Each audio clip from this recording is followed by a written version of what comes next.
Bom dia, meus amigos, tudo bem com vocês? Hoje mais um programa a respeito das reformas estruturantes. Esse programa que já está tomando um grande vulto aí no nosso meio, entre as empresas, entre os empresários, para saber as opiniões dos nossos participantes aqui sobre as reformas estruturantes, né? Tanto a administrativa como a tributária. Hoje o tema que vamos tratar é a complexidade do sistema tributário brasileiro e os impactos para as empresas, né? E tenho o prazer aqui enorme de trazer um grande amigo, um grande irmão, companheiro da gente aqui da FENACON. Fico feliz por ele ter aceito esse convite, o João Eloy Olinek, presidente executivo do IBPT, Instituto Brasileiro de Planejamento Tributário, que é também contador, bacharel em Direito, auditor, perito judicial, professor de pós-graduação em Gestão Tributária e Perícia Judicial. Então, primeiramente, tudo bem, João Eloy, tudo bem com você? Obrigado pela sua presença conosco. Eu gostaria que você desse um alô para a turma aqui e depois já vou então um pouquinho na nossa pergunta, no nosso questionamento, que é o tema de hoje. Bom dia, presidente Sérgio. Bom dia a todos os ouvintes, todos aqueles telespectadores que estão nos assistindo. Para mim é um prazer enorme estar aqui contigo, né, com a FENACON, que é uma parceira aí nossa de muito tempo. Já fizemos muitos trabalhos para a FENACON, já participamos de muitos movimentos juntos, inclusive com presidentes anteriores, como o Mário Berti e o Valdir Petrobon, que são aqui do Paraná, né? E deixaram aí esse legado para você que está tocando com muita competência e profissionalismo, né? Eu fico muito agradecido pelo convite e fico aí à disposição sua e de todos aí que estão nos assistindo para que a gente possa discutir esses assuntos aí tão sérios, né? Que infelizmente são evitados pela maioria da população que não quer falar de coisa tão séria assim, né? Mas é importante, né? São temas importantes, porque nós estamos tratando do destino das nossas vidas, né? Das vidas aqui do brasileiro, na verdade, né? Das empresas, das pessoas. Então, é um tema relevante. Então, só para situar um pouquinho, Sérgio, se me permite, né? O IBPT é o Instituto Brasileiro de Planejamento e Tributação. Nós temos a sede aqui em Curitiba, mas nós temos aí um alcance de mídia e de reconhecimento nacional. Hoje nós somos, com certeza, a principal fonte tributária de todos os veículos de imprensa no Brasil. E a gente teve a nossa fundação em 1992, e de lá para cá a gente vem sempre divulgando estudos nessa área tributária, né, para conscientizar a população brasileira com relação à alta carga tributária que nós temos e também com relação à péssima alocação desses recursos em termos de melhoria de vida do povo brasileiro, né? Esse é um dos assuntos aqui até que eu gostaria daí da gente falar na sequência, né? Mas fico à sua disposição aí, Sérgio, para você perguntar o que você precisar aí, tá? Bom, a gente sabe que a complexidade do sistema tributário brasileiro impacta diretamente na rotina das empresas, dos negócios, gerando preocupações e muitos gastos, né? Então, com relação a isso, vocês fizeram um estudo, um levantamento de dados extremamente relevante, e é sobre isso que a gente gostaria também de comentar um pouquinho aqui, né?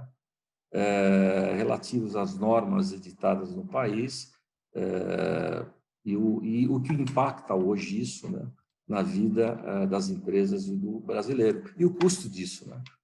Isso é muito importante, né?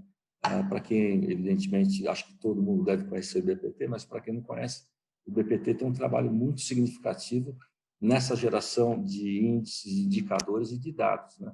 De extrema importância para a análise das empresas, enfim, de investidores, e quem quer vir trabalhar no país.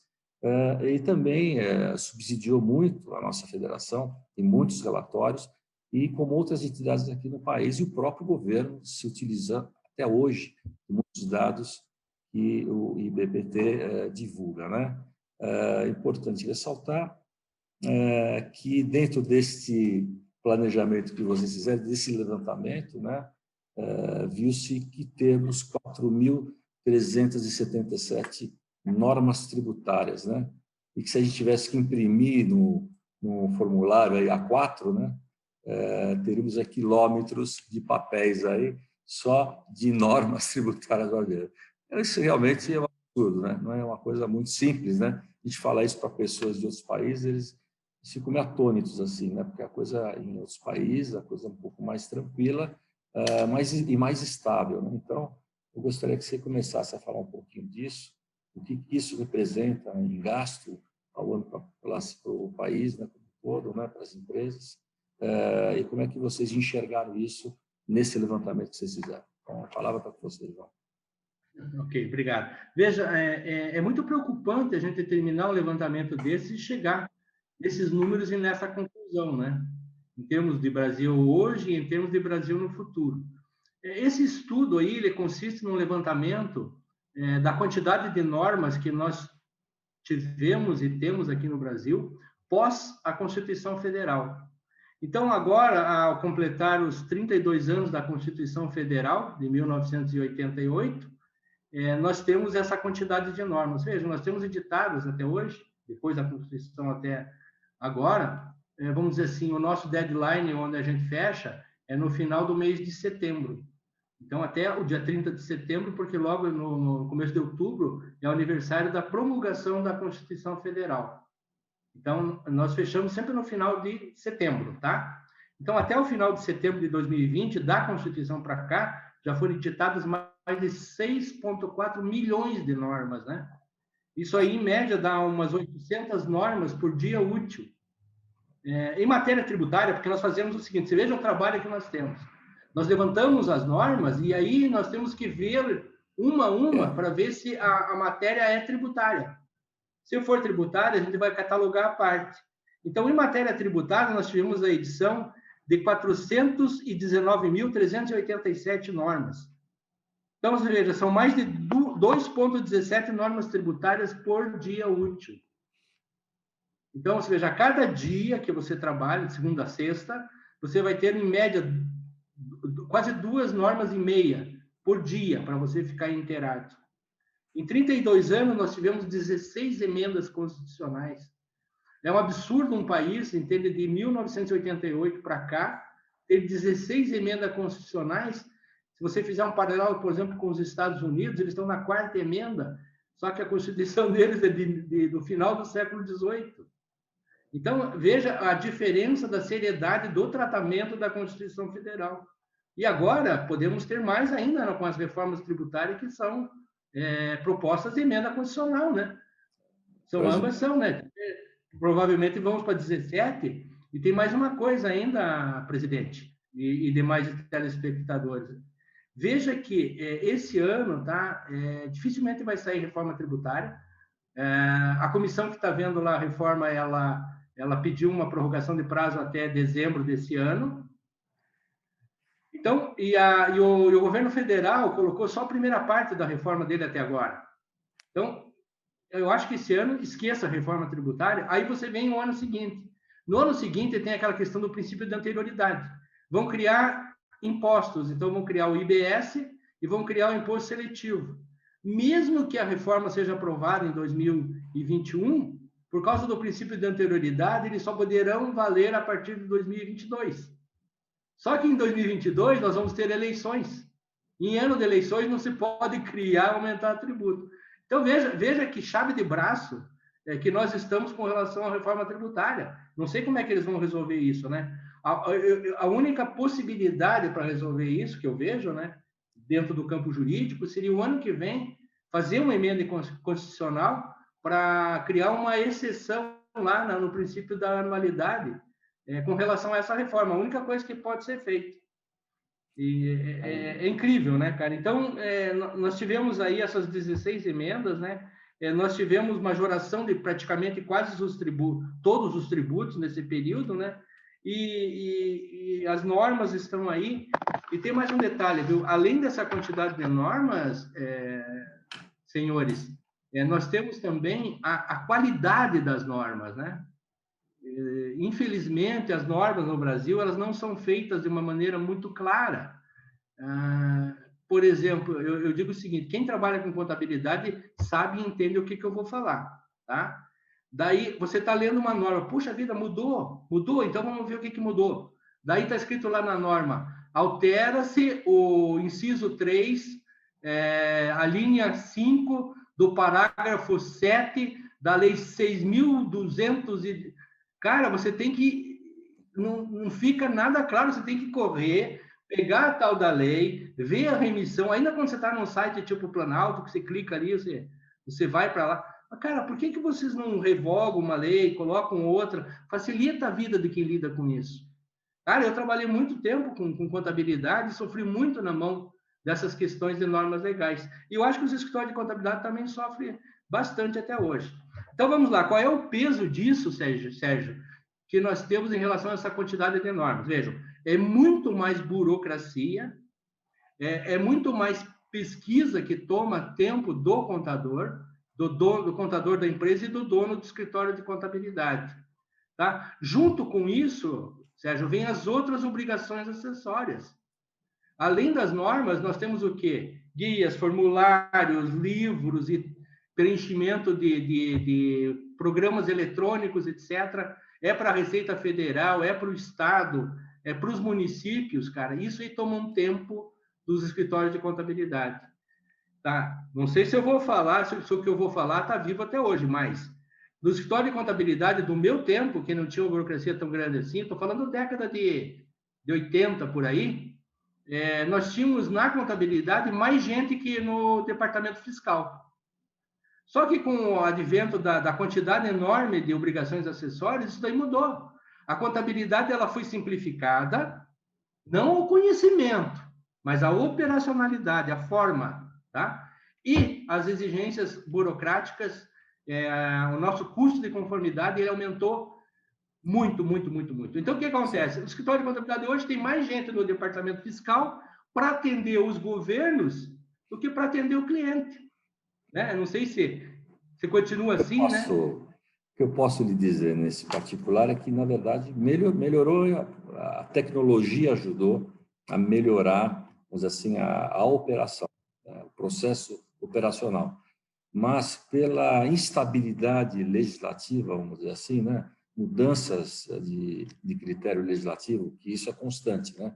É um ato COTEP aqui, um acerto ali, um acordo cá, CONFAS, enfim, N situações que a gente conhece bem, traz uma tremenda uma insegurança jurídica, né? E isso, de fato, aumenta realmente essa questão dos controles, né? Quer dizer, compliance é muito forte hoje.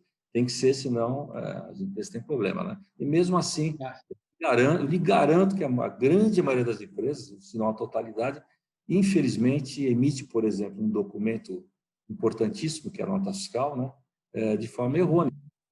Muitas das vezes ela não está atualizada dentro dos termos legais que foi praticada esses acordos todos que mudam a todo dia a nossa legislação. Aí que eu brinco muito de que a nossa legislação parece o planeta Terra, que tem vida, né? Ele mexe, né? Ele não para nunca, quer dizer, então é uma situação constrangedora. A nossa legislação é um organismo vivo, né? Que vive em constante mutação e os habitantes desse organismo, aqueles que fazem... muitos não estão preparados para isso, sabe? E acabam se perdendo, porque, cara, ou você se dedica efetivamente à contabilidade, operacionalmente, ou você vira um consultor, né? Decorando ou estudando todas essas normas aqui, e daí? Quem é que vai tocar a contabilidade? Aí você está preparado para o seu cliente, mas e daí? A parte contábil, como é que fica? Fica muito difícil, tá? É impossível. Eu diria para você Agora, que você tem que ter um corpo de empresário, de pessoas da contabilidade, de advogados, enfim, para analisar essas mudanças, para poder atender adequadamente às necessidades dos seus clientes. Mas é muito complicado, porque você precisa estar muito por dentro da legislação. E não é simples isso, é muito difícil. Tá? Se a gente pensar em todas as empresas econômicas que temos no país, quer dizer, cada uma tem um dado específico e muito particular do dentro do seu negócio. Quer dizer, isso daí que ocasiona toda essa grande dificuldade. Isso acarreta um gasto muito grande. Aliás, esse dado aqui me passaram que foi feito talvez no seu trabalho de vocês. Acho que 162 milhões de reais ao ano né, para manter essa questão de sistemas, pessoal, essas modificações legislativas, compliance, é o que se gasta no país, né? Então, o que você me perguntou no início da nossa conversa, né? Era a questão de valoração, né? Esse dado é correto, mas eu tenho outro dado para você, que é o gasto que nós temos das empresas que têm com o custo de conformidade, ou seja, o cumprimento das obrigações acessórias para levar o tributo para os cofres públicos, incluindo toda essa questão de legislação, incluindo guia, formulário, programas e tudo. 2,5% do faturamento das empresas. olha Isso, só. isso daqui é custo, cara. Custo, só que a maioria das pessoas não entende e não colocam todo esse custo como custo do seu produto, custo da mercadoria, se é repassado, entende? Porque é muita coisa, viu? Além da gente ter um sistema tributário com uma tributação muito alta, concentrada no consumo, em cima de faturamento, ainda a gente tem um gasto muito grande para levar esse tributo, apurar, né, e levar esse tributo aos cofres públicos. Isso totalizou o ano passado em torno de 65 a 70 bilhões de reais de gastos só com custos de conformidade pelas empresas. Quer dizer, é um absurdo, né? Agora, só para complementar, você veja alguém que vem de fora e quer saber como é que é o nosso sistema tributário e quer aplicar o dinheiro e investir aqui no Brasil no sistema produtivo. Quando ele vê tudo isso aí, Sérgio, ele vai se assustar, entende? Porque é um absurdo, sabe? Agora um parênteses aqui para a reforma tributária. Muito bem, temos duas PECs aqui. Uma delas provavelmente vai ser aprovada, vão tirar o que tem de melhor em cada uma delas, mas nós vamos ter a colocação no nosso cenário, no nosso sistema tributário nacional, de 2 novos tributos. Aí, óbvio, uma quer eliminar 5, outra quer eliminar 9. Só que nós temos que pensar que essa eliminação não é assim, tipo, Gini é um gênio, sabe? Aquele negócio que ela faz com o narizinho assim e sumiu tudo. Não acontece, tá? Nós vamos ter que conviver, veja, na proposta do Raul, 5 anos, e na proposta do APEC 45, do API, 10 anos. Então, nós vamos ter, gente, nesses próximos 5 ou 10 anos, uma convivência dos tributos que nós já temos, das obrigações acessórias que nós já temos, mais esses que estão sendo criados e suas respectivas obrigações acessórias. O que é um absurdo, né? Nós temos isso no Brasil, né? Então, isso é um absurdo, quer dizer, realmente...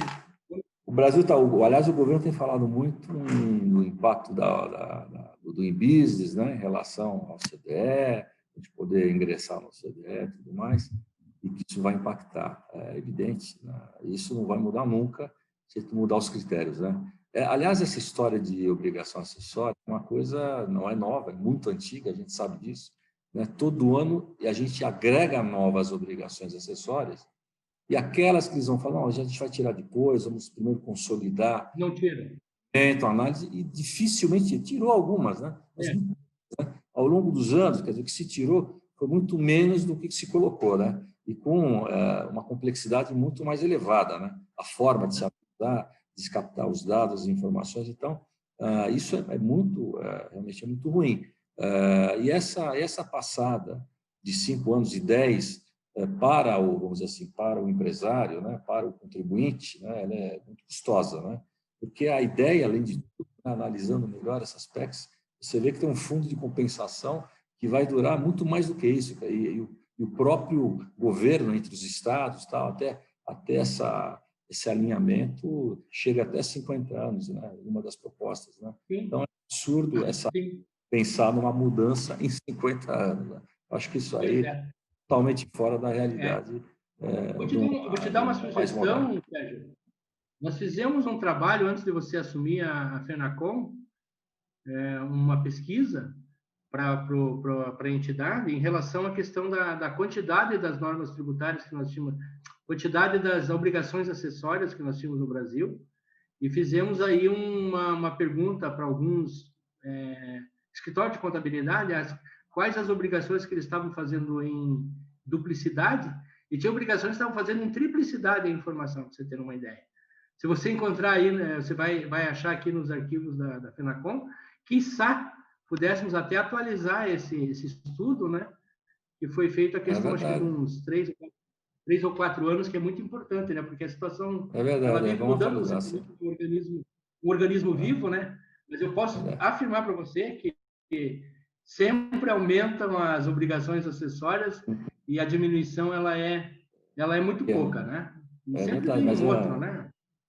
são um critério muito ruim, né? Agora, o pior de tudo isso, viu, João, é que a gente tem um sentimento, né, de que com tudo que se aumenta de controles e que aumenta a carga tributária, né? O fato do governo, por exemplo, não atualizar tabelas de imposto de renda, tudo mais desse tipo, tudo isso é um aumento de imposto indireto, né? Isso já é coisa de anos, né? Com certeza. Que já vem há muito tempo. Digo mais, Sérgio, a não atualização da tabela do imposto de renda à pessoa física, se fosse uma pessoa jurídica que estivesse fazendo e não o governo, é apropriação indébita. Porque o governo, é apropriação indébita mesmo, porque o governo, ao não atualizar a tabela, ele fica com o dinheiro do contribuinte para ele, tá? E é uma obrigação do governo atualizar a tabela do imposto de renda da pessoa física. Não é uma benesse. Ah, nós vamos atualizar. Nada, é a obrigação. Gente, o que é uma atualização de uma tabela? É o reconhecimento da perda de poder aquisitivo da moeda. Só isso. Cara, você tem inflação, tem que repor. É uma coisa tão óbvia. E eles dizem, acho que nós vamos atualizar a tabela, porque não sei o quê. Vamos indexar, né? Vai indexar o país, não podemos sair da indexação. Essa é a conversa que a gente escuta muito, né? É o direito do contribuinte. É o direito. Um dos direitos do contribuinte é a atualização da tabela. É um absurdo pensar isso. Que a tabela está há 25 anos desatualizada, muita gente não sabe disso, né? Detalhe, então, então, ela está desatualizada desde 1995, quando acabaram com a inflação por decreto, com a extinção da UFIR. Acho que a Unafisco, o Sindifisco, fez um levantamento, desde aquela época para cá, e ela está defasada em mais de 90%, para você ter uma ideia. Já virou 100%. 105%, né? Se pegar essas últimas inflações, eu já, com certeza, vai virar 100%. E agora os caras não querem repor uma inflação de 3% no ano, ou se repor, vão dizer que é uma benesse do governo. Parabéns, você ganhou uma atualização. Pelo amor de Deus, né, cara? Me poupe, cara. Eu estou ouvindo esse papo há muito tempo e é ridículo isso. É ridículo, entende? O governo achar que ele está fazendo... É direito do contribuinte, só isso. Pô. Exatamente. E dentro dessa lógica, João, vocês escrevem um indicador muito interessante, gostaria que você comentasse, que chama-se IRBS, né? Criado em 2011, que é o Índice de Retorno do Bem-Estar à Sociedade. Interessante isso. Mas aí uma movimentação importante, né? É interessante você comentar por que vocês criaram esse índice, né? Qual é o objetivo dele, a finalidade, e a medição que está sendo feita, e como é que o país está ranqueado dentro desse índice. Dá uma palhinha para nós sobre isso aí. Não, vamos falar assim, só que você pega o lenço aí, né? Porque a gente vai chorar um pouco. Pega o lenço por causa da nossa situação no Brasil. Infelizmente, não é nada boa, viu? Mas muito bem, gente. O IBPT, desde a sua fundação em 1992, vem falando e trazendo estudos mostrando que a carga tributária nossa é alta, muito alta, sempre foi alta, a ponto de, para vocês terem uma ideia, na década de 70, o ministro Delfim Neto cunhar uma expressão chamada belíndia. O que era a belíndia? Era que o Brasil tinha uma carga tributária comparada com a Bélgica, mas o retorno dos serviços era muito parecido ou pior do que o da Índia. Então, a gente vivia numa belíndia. Você vê, isso nós estamos falando de década de 70, década de 80. Cara, mas a belíndia não foi embora. E o que nós precisávamos aí para mostrar que a belíndia ainda existe? Mostrar tudo isso que a gente vem falando desde 92 com números, né? Aí surgiu a oportunidade da nossa ideia de criar um índice para mostrar a realidade desse fato. O Brasil tem uma carga muito alta e retorna muito pouco para a população. Ponto. Como é que eu vou mostrar isso em números?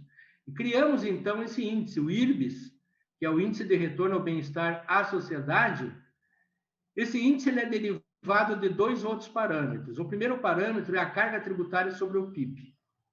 Esse índice nós obtemos do Brasil, é o próprio IBPT, e do restante dos países que a gente calcula, a gente pega nas páginas no site da OCDE. E, do outro lado, o IDH, que é o Índice de Desenvolvimento Humano, que ele mostra a qualidade de vida dos países, o crescimento desses países e o crescimento das pessoas que lá vivem, né? O direito à alfabetização, direito à saúde, direito à segurança, direito a tudo, entende? Que possa trazer uma melhoria na qualidade de vida do povo. Então, isso é medido pelo IDH. Então, o IDH é o seguinte, ele vai de 0 a 1, quanto mais perto o país chegar de 1, melhor ele estará com relação ao desenvolvimento do seu povo e da sua população. Então, esses dois índices, tá? De um lado a arrecadação e do outro lado a melhoria da qualidade de vida, que é o IDH. O que nós fizemos? Fizemos uma pesquisa para ver qual que era o mais importante, porque não podiam ter o mesmo peso. Nos países lá mais desenvolvidos, que tem uma inflação alta e um retorno espetacular, o pessoal não reclama da carga tributária alta, porque eles têm tudo lá, desde que nascem até o dia que morrem. Então, esses direitos eles têm e não importa que eles cobrem 40%, 45%, eles recebem. O problema é que no Brasil se cobra bastante e não se recebe o retorno com qualidade. Então, o que nós fizemos? Nessa pesquisa deu o seguinte, então, partindo disso que eu falei, a importância para a carga tributária é de 15%. E a importância do retorno, que melhore a qualidade de vida da população, é 85%. Então, já dá para criar o IRBS. O que nós fazemos? Nós pegamos a carga tributária sobre o PIB, que é um percentual, transformamos em decimal e colocamos 15% de elevação de importância, ponderado, matematicamente. Mais o IDH, que é um índice decimal já, ponderado a uma importância de 85%. Então, a somatória desses dois índices ponderados dá um novo índice. Quanto maior esse índice for, melhor é o retorno do país em relação aos valores arrecadados com tributos. Muito bem. Aí você tem o cálculo e você tem os valores. O que você tem que fazer para mostrar para a população? Montar um ranking, né? Para ver quem é que está melhor colocado, quem está em primeiro, quem está em terceiro e assim por diante. Então, o que nós fizemos? Para fazer esse ranking, escolhemos os 30 países de maior carga tributária do mundo, obviamente entre eles o Brasil, né, que o Brasil está entre os 15, e calculamos o IRBS de cada um desses países. Isso desde 2011 para cá. Agora saiu recentemente a 10ª edição. Então, quanto maior o IRBS, mais perto da perfeição, vamos dizer assim, do retorno dos recursos arrecadados. Então, nós tivemos nessas primeiras colocações, já nesses 10 anos, a Suíça, tivemos 2 vezes os Estados Unidos, tivemos a Austrália também 2 vezes, e agora, por 3 anos consecutivos, o melhor IRBS de todos os países, dos 30, é da Irlanda. Está em primeiro colocado. Tá? O que faz com que fique lá em cima, em primeiro colocado? Uma carga tributária baixa e um retorno alto, um IDH alto, né? Uhum. Tá? Então, o Brasil tem a carga tributária entre os 15 países de maior carga do mundo, mas o IDH dele, gente, é 0,780 e pouco. Os primeiros lá de cima estão com o IDH de 0,900 e pouco, quase perto de 1, que seria a perfeição, que ninguém vai atingir, né?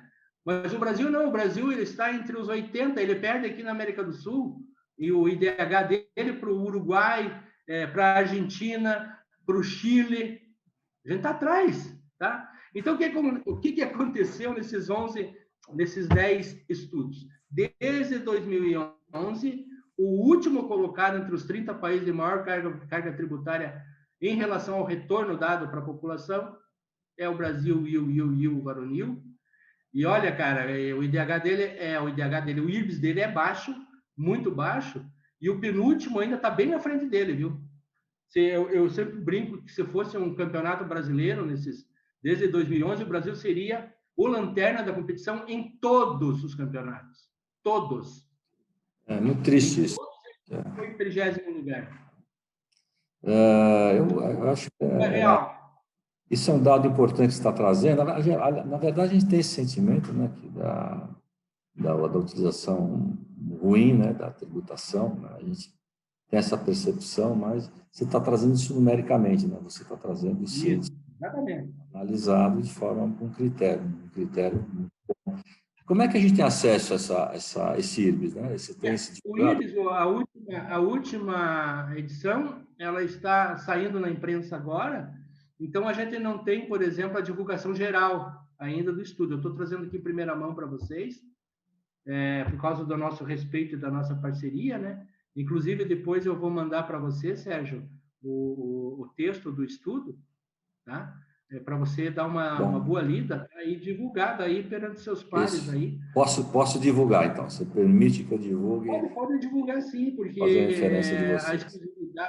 a exclusividade a gente já deu, então só falta a publicação agora, a partir de hoje, para sair no restante da imprensa, né? Mas e aí, então, nós vamos depois publicar na página do IBPT. BPT não se fala mais www, né? Isso é coisa de velho, né? É que fala. ICM, www, Cruzeiro, INPS. Mas tira o www, então, coloca lá na URL, né? ibpt.com.br. Então, nós vamos entrar na página do IBPT e lá você tem todos esses estudos, a maioria deles mais importantes, que nós fizemos nessa nossa caminhada, aí, nessa jornada. E, inclusive, vai ter, não sei se essa semana ou logo na semana que vem, a publicação do IBS também. Tá? Outra coisa que vocês podem olhar lá, que é bastante interessante, nós temos uma planilha com mais ou menos uns 600 produtos e a tributação que ele tem ao consumidor final quando você vai e comprar para aquisição como consumidor. Então, o percentual de tributos sobre esses produtos. Então, você tem lá, e inclusive dividido por tipo, assim, sabe? Produtos hospitalares, produtos para alimentação, bebidas, tarifas públicas e etc, etc, etc. Veículos, tudo separadinho, tá? E é muito interessante, sabe? Só que também é triste, né? Porque a hora que você vai comprar, se você começar a lembrar, né? Você vai ficar com raiva, né? Gasolina no carro tem 59% de tributação, né? E depois tem uma, né? O pior de tudo, tá? Ainda não é isso. Os 59 é duro, para a gente engolir. Agora, se uma pessoa, por exemplo, tem um Fusca bem velho, tem uns 20 anos, por exemplo, de uso, até nem paga mais o IPVA, e vai abastecer num posto. E do lado dele chega um CEO de uma empresa que ganha 200 pau por mês, com a BMW importada da Espanha, também vai abastecer no mesmo posto. Um coloca 50 e outro coloca tanque cheio. A gasolina que eles colocam tem a mesma tributação para ambos. Tá? Vocês vejam o que é a regressividade no Brasil, né? O que é essa regressividade? Ela faz com que o poder de aquisição do mais pobre passe para o mais rico. É uma distribuição de renda ao contrário. E nós não podemos ter isso no Brasil. E mais de 65%, Sérgio, da arrecadação que nós temos no Brasil de tributos provém da tributação indireta, a tributação em cima do consumo. E poderiam muito bem agora, nessa reforma, aproveitar e mudar esse cenário, né? Mas não, eles estão criando mais tributos sobre o quê? Sobre o consumo. Exatamente. Então, quem vai pagar a conta, quem vai pagar a conta é o consumidor, né? Na verdade, sempre. Por fora. Mas agora mais ainda, né? Cara, o consumidor ele não tem para quem repassar. Ele pode descontar na marquise da calçada, dar um chute numa pedra, mas não pode passar disso, cara. Não tem. Né? Gritar com a esposa, gritar com os filhos, ficar nervoso. Mas não tem o que fazer, porque, veja, dentro da legalidade, ou seja, quando você emite um documento fiscal, uma nota fiscal, tá? Aliás, na nota fiscal, trabalho nosso, tem lá valor aproximadamente dos tributos, que é o trabalho do IBPT também. de olho no imposto, começou lá com o Guilherme Afif, quando ele era presidente da Associação Comercial de São Paulo, né? Então, vocês vão ver lá na notinha, que se vocês pegarem, né, vai estar escrito assim, fonte IBPT, valor aproximado dos tributos, tantos por cento. Só que não joguem fora a nota, por favor, guardem a nota, cara. Cara, isso aqui é um dever do brasileiro, pedir a nota e pegar a nota fiscal. É verdade, você tem toda a razão. O primeiro lixo que ele comprar. Ele só fica com a nota que é o seguinte, quando diz assim, ó, essa nota é garantia do produto. Tá? Daí, se tem garantia do produto, ele pega a nota. Só que ele chega em casa, coloca numa gaveta qualquer, numa bolsa qualquer, e nunca mais ele acha, cara. Quando o produto estraga, ele vai ficar catando e procurando ver se ele acha a dita nota fiscal. Então, nós temos que acabar com isso, né? Esse horror da nota fiscal. Isso agora, aí agora é eletrônica, né, João? Agora precisa guardar na nuvem, né? Mudou um pouco o critério só. Bom, João, você que viajou bastante, Sérgio, você sabe que o Brasil é um dos poucos países do mundo em que lá no consumo final, depois do caixa que você paga a mercadoria, é que tem perguntas. O senhor vai querer a nota fiscal, né? Principalmente imposto de gasolina, cara. Sabe, vai querer a notinha? Vai querer a notinha? Já escutou isso, com certeza, né? São Paulo não, São Paulo ainda não é tanto assim, porque tem o CPF na nota, né? Sim. Sempre lá no aeroporto, lá de Congonhas, quando eu estou, eles me perguntam se eu quero o CPF na nota, então a nota sai. Mas, gente, é um absurdo, entende isso? De perguntar, entende? O senhor vai querer a nota, cara? Você sabe que nos outros países a nota é consequência da venda do produto, ela sai automaticamente. Então tem que pegar, né? E lá também tem valor com tributos, valor sem tributos. Não é isso? João, olha, nosso papo é muito gostoso.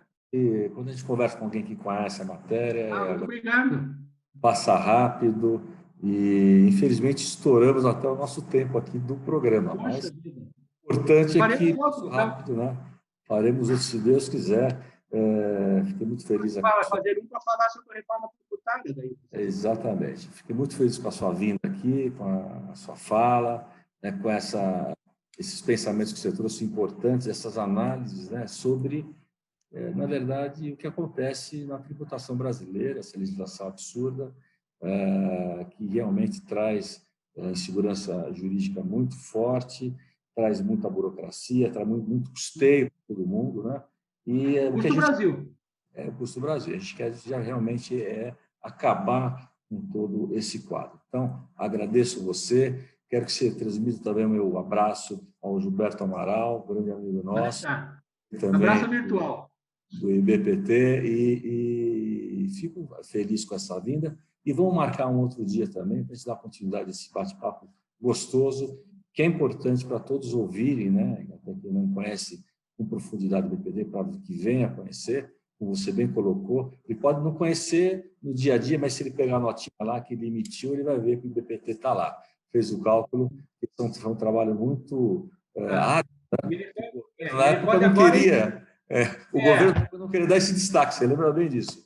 O governo não queria dar o destaque da nota para dar essa consciência à população do que tem de carga tributária naquele produto que ele está comprando. Não é interesse do governo. Mas é isso não aí. Não é interesse do governo.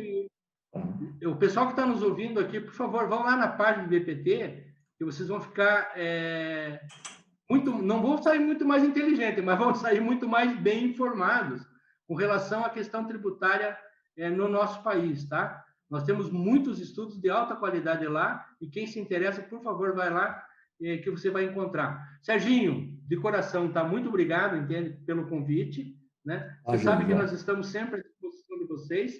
Você, como você já falou no início, é um grande amigo nosso, né? Além de ser um excelente profissional e fazendo tudo pela classe aí dos contabilistas no Brasil, dos escritórios de contabilidade. Desejo a você uma gestão muito profícua, de muita responsabilidade, de muito trabalho e de muito profissionalismo, com ótimos resultados, tá? E coloco sempre, como eu sempre coloquei, o IBPT à tua disposição, tá? Eu vou te mandar as informações que eu tenho aqui, tá? Obrigado pela oportunidade de a gente poder conversar um pouco com você e com o público que nos assiste aqui, tá? E fiquem com Deus, tá? Uma ótima semana para todos. Carpe diem. Obrigado, meu irmão. Um abraço para você. Abraço a todos Tchau, aí. tchau. Obrigado por mais um programa que vocês assistiram. E fique sempre conosco, que as novidades estão sempre vindo aí, relativas à tributação e outros temas que a gente vem divulgando. Então, um forte abraço a todos.